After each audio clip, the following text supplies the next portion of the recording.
Kyrie Jesu Domine, dona eis requiem. There is no warning siren today. However, we are talking about Martin Luther King, racism and bigotry. You may not like my take on it, so you may not want to listen. Good morning, and happy Martin Luther King Day.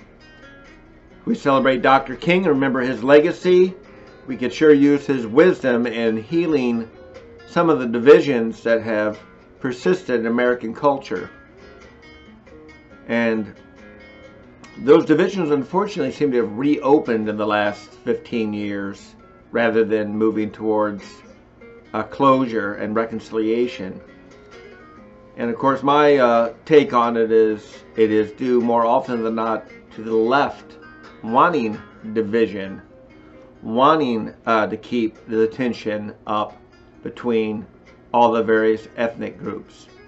Racism is real. I do not believe there is systemic racism. I hate that word.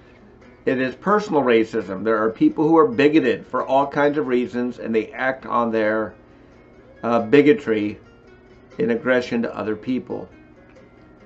But I do not think there is any longer a systemic racism. There was in the past when there was exclusion of blacks and other immigrant groups to various businesses or associations in the past. I mean, different groups experienced it all last century.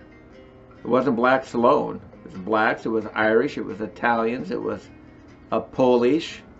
Last century, I mean, if you want to look at a century of bigotry, last century was a century of immense bigotry.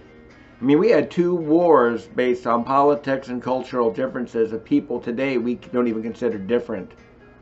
I mean, we acknowledge that there's a difference between the French, English, and Germans and Russians as the 4 principal players. But we don't think of that as significant differences now. Russia is probably the most different because it's the old Soviet Union. But Germany, France, and England are all part of the European Union. So we don't even think of these massive divisions that existed last century among white people.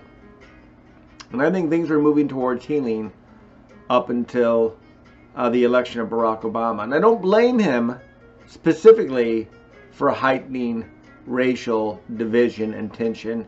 I believe the left, universities, the media in particular, played into it. It kind of goes back to the Trayvon Martin thing and what the media perceived as an injustice done to him by George Zimmerman, who they painted as some sort of white, angry white guy that hated blacks. The guy's Hispanic. But there is active bigotry. And the left does more to judge a person by the color of their skin than anybody.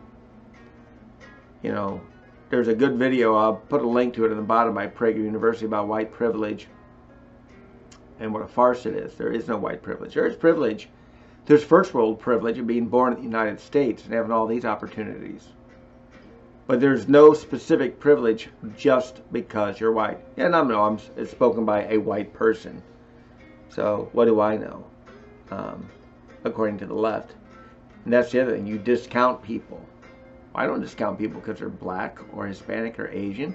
Listen to what they have to say and see the content of their heart and their mind and their character, and then you make judgments about them.